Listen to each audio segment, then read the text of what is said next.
पृथ्वी हर आदमी की जरूरत को पूरा करने के लिए पर्याप्त संसाधन प्रदान करती है, लेकिन हर आदमी के लालच को नहीं। महात्मा गांधी का ये कथन आज के समय में खासकर जिस विषय पर हम बात करने वाले हैं उस पर बिल्कुल सटीक बैठता है। नमस्कार और द डीप डाइव में आपका स्वागत है। आज हम एक ऐसे मुद्दे पर बात कर रहे हैं जहां विकास और विनाश के बीच की जो रेखा है वो बहुत ही धुंधली हो गई है, और ये मुद्दा है हिमालय का नाजुक पर्यावरण। बिल्कुल।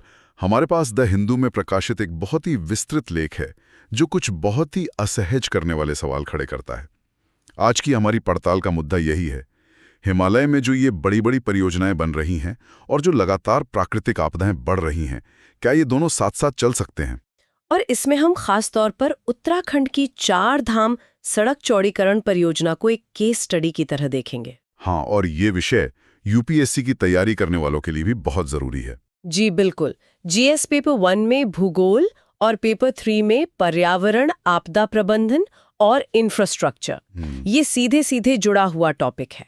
निबंध के लिए भी यहाँ से कई अच्छे पॉइंट्स मिल सकते हैं। तो चलिए शुरू करते हैं। इस चर्चा का जो शुरुआती बिंदु है वो एक बहुत ही चौंकाने वाला आंकड़ा है। हमारे स्रोत के मुताबिक 2025 में जलवायु से जुड़ी आपदाओं ने 4000 से ज्यादा जानें ली। 4000 से ज्यादा। और इसमें सबसे ज्यादा असर हिमाचल प्रदेश और उत्तराखंड पर पड़ा। धारली, हरसिल, उत्तरकाशी, चमोली, ये सब कस्बे बादल फटने और भूस्खलन से तबाह हो गए। ये तो सिर्फ आंकड़े हैं, इसके पीछे जो तबाही है उसका अंदाजा लगाना भी मुश्किल है। और यहीं पर सबसे बड़ा विरोधाभास सामने आता है। हाँ, यही सबसे अजीब बात है। एक तरफ धारली और हरसिल जैसे इलाके आपदा से जूझ रहे हैं और दूसरी तरफ सरकार ठीक उसी इलाके में एक बहुत बड़ी सड़क परियोजना को मंजूरी दे रही है, और उसके लिए करीब 7000 देवदार के पेड़ काटे जाने हैं। ये समझना वाकई मुश्किल है। तो चलिए इसी गुत्थी को सुलझाते हैं। सबसे पहले तो ये 4 धाम परियोजना और इससे जुड़ा विवाद क्या है। हाँ, बताइए जरा इसके बारे में। देखिए, हाल ही में उत्तराखंड वन विभाग ने इस परियोजना के लिए करीब 43 हेक्टेयर वन भूमि के इस्तेमाल को मंजूरी दी है। 43 हेक्टेयर, और इसमें से जरा तक मैंने पढ़ा 10 हेक्टेयर जमीन सिर्फ मलबा फेंकने के लिए है। जी बिल्कुल, 10 हेक्टेयर सिर्फ मलबा डंप करने के लिए। और सड़क की चौड़ाई को लेकर भी काफी विवाद है। ये सब double lane with pave shoulder या डीएलपीएस मानक के तहत हो रहा है। एक मिनट, इसका मतलब क्या हुआ आसान भाषा में? डीएलपीएस आसान भाषा में कहें तो इसका मतलब है 12 मीटर चौड़ी पक्की सड़क बनाना। 12 मीटर यानी करीब 40 फीट चौड़ी सड़क, या वो भी एक ऐसे पहाड़ी इलाके में जो पहले से ही इतना अस्थिर है। इसमें भूवैज्ञानिक नजरिए से क्या दिक्कत है? दिक्कत बहुत बड़ी है। भूवैज्ञानिक दृष्टि से ये पूरा इलाका मेन सेंट्रल थ्रस्ट यानी एमसीटी के ठीक ऊपर आता है। एमसीटी, हाँ जी। इससे आप धरती की परत में एक बहुत बड़ी और काफी सक्रिय दरार समझ सकते हैं। विशेषज्ञ इस पूरे जोन को एक क्रिटिकल जोन मानते हैं। अच्छा, मतलब यहाँ बड़ी परियोजनाओं से बचना चाहिए। बिल्कुल बचना चाहिए। और सिर्फ इतना ही नहीं, यहाँ हैंगिंग ग्लेशियर्स हैं। हैंगिंग ग्लेशियर्स मतलब ऐसे ग्लेशियर्स जो किसी ढलान के बीच में लटके हुए हैं और कभी भी टूटकर नीचे आ सकते हैं। ये पूरा क्षेत्र गंगोत्री ग्लेशियर से जुड़ा है, जो दुनिया के सबसे तेजी से पिघलने वाले ग्लेशियरों में से एक है। और धारली में जो आपदा आई थी उसमें ऐसे ही किसी ग्लेशियर का हाथ था ना? जी, उसमें ऐसे ही एक ग्लेशियर के हिमस्खलन का बहुत बड़ा योगदान था। तो हम एक ऐसे क्षेत्र में विशाल निर्माण कर रहे हैं जो भूवैज्ञानिक रूप से अस्थिर है, जहां ग्लेशियर तेजी से पिघल रहे हैं और जहां हाल ही में एक बड़ी आपदा आ भी चुकी है। ये तो एक रेसिपी फॉर डिजास्टर लगती है। बिल्कुल, ये एक आपदा के नुस्खे जैसा ही लगता है। लेकिन एक मिनट, सरकार का पक्ष भी तो समझना जरूरी है। उनका तर्क है कि सीमावर्ती इलाकों तक सैन्य पहुंच और स्थानीय विकास के लिए ये सड़कें जरूरी हैं। ये एक बहुत महत्वपूर्ण सवाल है। राष्ट्रीय सुरक्षा और कनेक्टिविटी, इसमें कोई दो राय नहीं कि ये जरूरी हैं। लेकिन सवाल ये है कि क्या सुरक्षा और विकास के नाम पर हम ऐसी सड़कें बना सकते हैं जो खुद ही सुरक्षित ना हो, जो पहली ही बारिश में बह जाएं? हाँ, जब स्थानीय लोग ही सरकार की ऑल वेदर रोड को मजाक में ऑल पैदल रोड कहने लगें, तो हमें सोचना पड़ेगा कि क्या हमारा तरीका सही है। ये एक वाजिब बात है।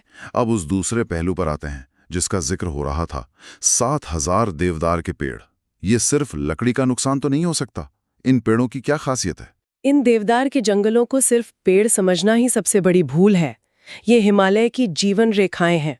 असल में इनकी जड़ें मीलों तक फैली होती हैं और एक जाल की तरह पहाड़ी ढलानों की मिट्टी को कसकर पकड़ कर रखती हैं। अच्छा, मतलब ये पेड़ पहाड़ के लिए एक तरह से सेफ्टी नेट का काम करते हैं। बिल्कुल सही। और ये हिमस्खलन या ग्लेशियर से आने वाले मलबे के बहाव के खिलाफ एक कुदरती दीवार का काम भी करते हैं। लेकिन इनका सबसे हैरान करने वाला काम गंगा नदी से जुड़ा है। गंगा नदी से? वो कैसे? ये जंगल भागीरथी इको सेंसिटिव जोन के अंदर आते हैं। इस जोन को 2012 में गंगा के उद्गम के पास उसके सबसे प्राचीन और शुद्ध हिस्से को बचाने के लिए बनाया गया था। देवदार के पेड़ों में कुछ खास एंटी माइक्रोबियल गुण होते हैं। एंटी माइक्रोबियल मतलब ये पेड़ गंगा के पानी को साफ रखने में मदद करते हैं, एक तरह के कुदरती वाटर प्यूरिफायर। ये कैसे होता है? जब इन पेड़ों की पत्तियां और दूसरे जैविक अंश टूटकर पहाड़ी धाराओं और नदी में मिलते हैं तो इनमें मौजूद टेल्पेनॉइड्स और फेनोलिक यौगिक पानी में घुल जाते हैं। ये पानी में हानिकारक बैक्टीरिया को पनपने से रोकते हैं। ये तो अद्भुत जानकारी है। मतलब इन पेड़ों को काटना सिर्फ जंगल काटना नहीं है, ये तो सीधे सीधे गंगा की आत्मा पर हमला करने जैसा है। बिल्कुल। और इन्हें कहीं और ले जाके लगाने का जो विचार है वो तो पारिस्थितिक रूप से बिल्कुल गलत है। सदियों पुराने देवदार के पेड़ अपने आप में एक पूरा इकोसिस्टम है। उन्हें उखाड़ना उन्हें काटने के बराबर ही है। हमारे स्रोत में इस परियोजना को असत्य पर बनी परियोजना कहा गया है। यह बहुत बड़ा आरोप है। इसके पीछे क्या वजह बताई गई है? वजहों की एक लंबी सूची है। पहली, एक व्यापक पर्यावरण प्रभाव मूल्यांकन यानी EIA से जानबूझकर बचाया गया। अच्छा, वो कैसे? इसके लिए पूरी 900 किलोमीटर की परियोजना को 53 छोटे छोटे टुकड़ों में बांट दिया गया ताकि हर टुकड़ा 100 किलोमीटर से कम का रहे और कड़े पर्यावरण नियमों की जांच के दायरे में ही ना आए। ये तो नियमों के साथ एक तरह की चालाकी हुई। जी। फिर सड़क की चौड़ाई का मानक भी गलत अपनाया गया।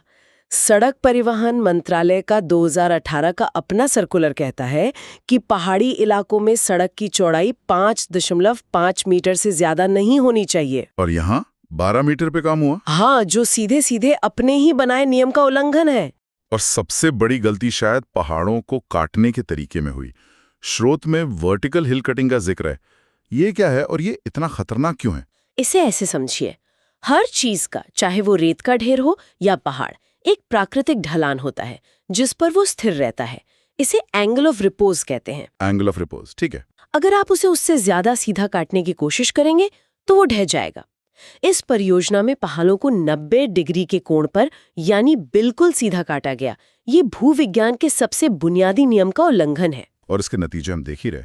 स्रोत बताता है कि करीब 700 किलोमीटर चौड़ी की गई सड़क पर 800 से ज्यादा सक्रिय भूस्खलन क्षेत्र बन गए हैं। मतलब हर किलोमीटर पर एक से ज्यादा भूस्खलन वाली जगह। जी।